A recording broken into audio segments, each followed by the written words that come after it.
This video tutorial is how to use Google Forms for peer grading online assignments. As an example for this video, I'm going to show how I used Forms for students to peer grade other students' lab reports. So for my science classes, the day before we conduct a lab, I will assign students a homework assignment to read the lab page. And so on the lab page are instructions for how the lab is going to be carried out, as well as at the bottom, scaffolding for the lab reports that students will be writing. For all of my labs, students work in teams of 3 on the lab and on a single Google Doc lab report. And the reason why I have students working together on labs and lab reports is so they can each help one another conducting the lab and also in writing the lab report. And I use Google Docs for that because the one student from each group will create a Google document and then share it with the other 2 students, and then they can all be editing the one single version on Google servers rather than having to worry about who's going to email the latest version of a lab report as an attachment. The other benefit of using Google Docs for group lab reports is that I can easily check the document revision history to see who did what work when.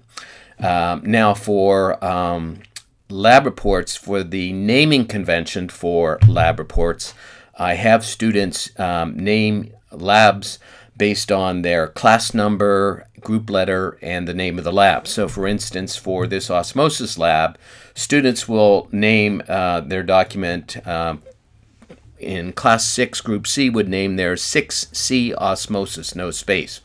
And the reason why I have them name their lab documents this way is so that when the documents are shared with me, I can quickly find and locate those particular lab reports, and I can quickly organize them. I can sort by class number and group letter so that when I am grading documents online, I can go down through each class and be grading each team's or each group's lab report in sequence. And so when I grade lab reports, let me just show you what I grade most lab reports by myself. I use a spreadsheet for that. And so in the spreadsheet, I'll have a template sheet at the bottom here, and I will have all the items that I'm looking for in that lab report. And next to that, I'll have in a column all the points that are possible. And then right next to that, I will put all those points there ahead of time by default. And so that when I'm grading a lab report, if a lab report is missing an item, all I have to do is change that particular item to 0. Or in the case of a 3-point item, if they're missing 1 point, I'll change it to 2. So instead of having to type all these numbers here, they're already put there ahead of time. And so when I'm grading a lab report, I will make a copy. I'll duplicate that sheet, and then I'll name it class number, group letter. Let's say class 8, group C. And so then I'll have a sheet just for that group's lab report. And so as I go down, and if they're missing an item, I'll put a 0 there, and let's say they're missing one of the 3 items here, I'll put a 2 there. And so at the bottom, it's already totaled up for me to get the grades and put them in my grading program. Also, when I'm grading lab reports, I will have this spreadsheet open up in its own window side by side with the student lab report that I'm grading, and I'll also have in another window this comment palette for that particular lab.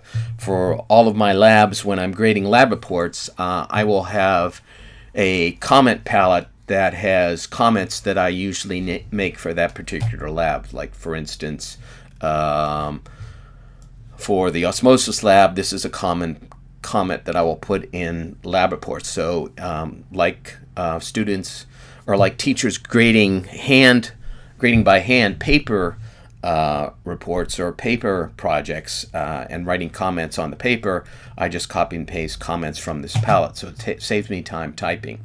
Now, for this lab, for the osmosis lab this year, oh, one more thing I wanted to show you before I leave this screen. So when I'm done grading all of the group's lab reports, I will share this spreadsheet with them. And then for students in group 4A, they'll just go down to the bottom here and scroll till they find group 4A and click on that, and that's the grade for their particular lab report. And so this is a quick and easy way for them to see how they scored anonymously. I don't have students' names here or the names of the members of the lab reports. It's just the name of the lab team. Now let me just put this aside. For this year, I had students grade other students' lab reports using this online form. So that spreadsheet, I just put all those items in the spreadsheet on this form here.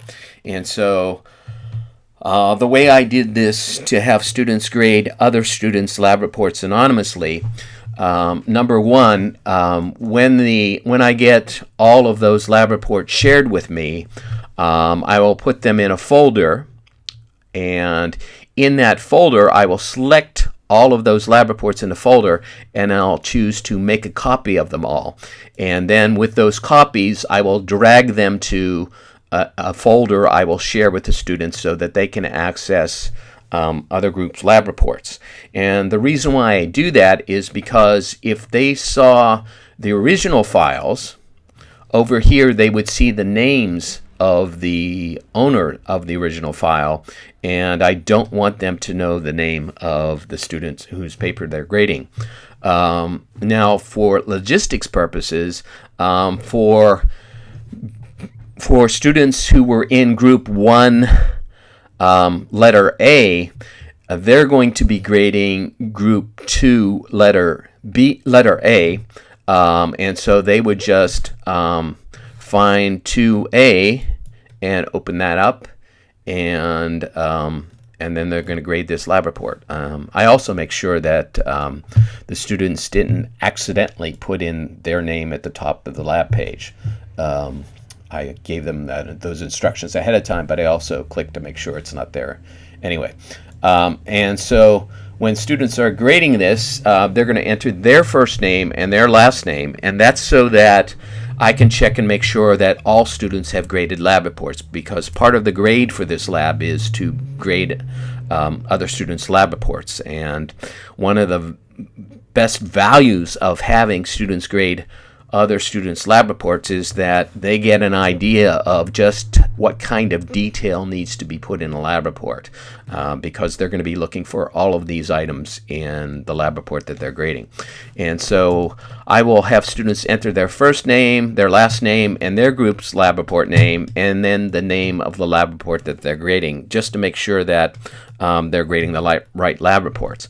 And so they're going to go down and look at these items. If the lab report has that item, they will click on the radio button to indicate that they got a point for that team got a point for having that in their lab report.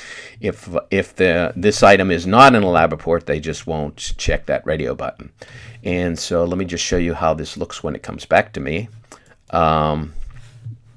It looks like this.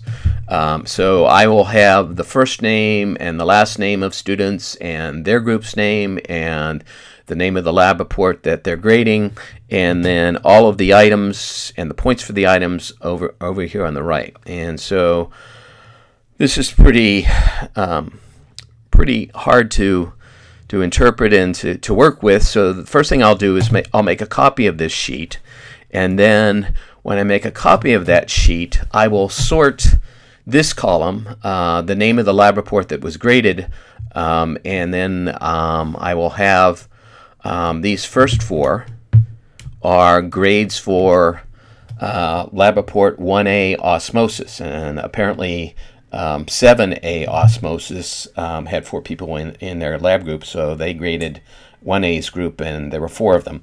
And so the first thing I'll do after I sort by group name is I will highlight these 4 rows and I will fill them in with a light gray. And then for the next group's lab report, group 1B, I'll leave that default white, and then the next group, alternately, I'll put a light gray fill.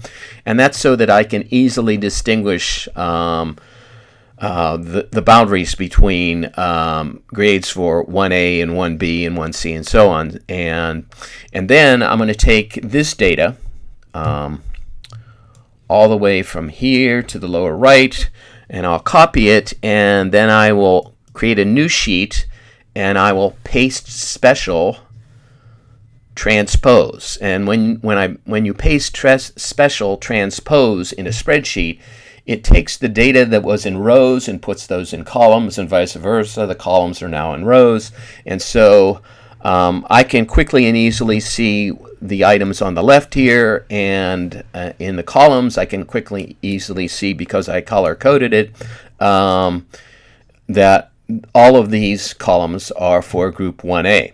And then I go through and I create a new column for my grade, because I'm going to also sporadically grade lab reports. If I see any discrepancies, I will check the lab report and see if, like for instance, this item right here, for all cells have selectively permeable membranes, I will check that myself. So I will grade lab reports, but I'm only going to check items that have discrepancies, like this one and this one. For these right here, I won't check those. And so I will go through, and to the right of the last students column, the last student grade column, I will insert a new column, and then I create a default grade for that, basically all the items, and I just copy and paste that into those new blank columns. And then I will go through and I will quickly look at items where there's a discrepancy, and I will check out those items. So I will grade lab reports. I will grade each and every lab report, but I don't have to grade the whole thing, especially for items like these down here at the bottom. And then for the student grades, I create a cell here with a spreadsheet formula or equation to make an average of that. And so I put the equation equals average and items B25 through E25. Originally it was C25 through E25, but because this group had an extra one, I had to change that formula. And then I will create a formula to the right of that, which values my grade, whatever is going to be in this box here, and the average. And my grade is worth twice as much as the average for the student grade. So the formula for that is whatever's the student average plus my grade twice divided by 3. And so that's the formula for this box right here, down here at the bottom. And then for this particular lab report, I gave all groups an extra 5 points just for doing the lab and the lab report, and so I have a formula for that as well right here. And so all I did was just copy these 4 cells, paste them right here, and so on. And so that after I grade, all of those items will be put in automatically. And so then I will grade any lab reports where there's a discrepancy among the student graders. And then after that, I will copy and paste all of this information without the graders' names, first name, last name, and I will put that in a spreadsheet. And so here's the spreadsheet, and I'll share this spreadsheet with students. And so all they have to do is just open this spreadsheet and scroll to the right to find their group's lab report. So let's say, for instance, 4A would just scroll over here, and this is the grade they're going to be getting for their lab report, 34.4. All right, that's it for using Google Forms for peer grading lab reports.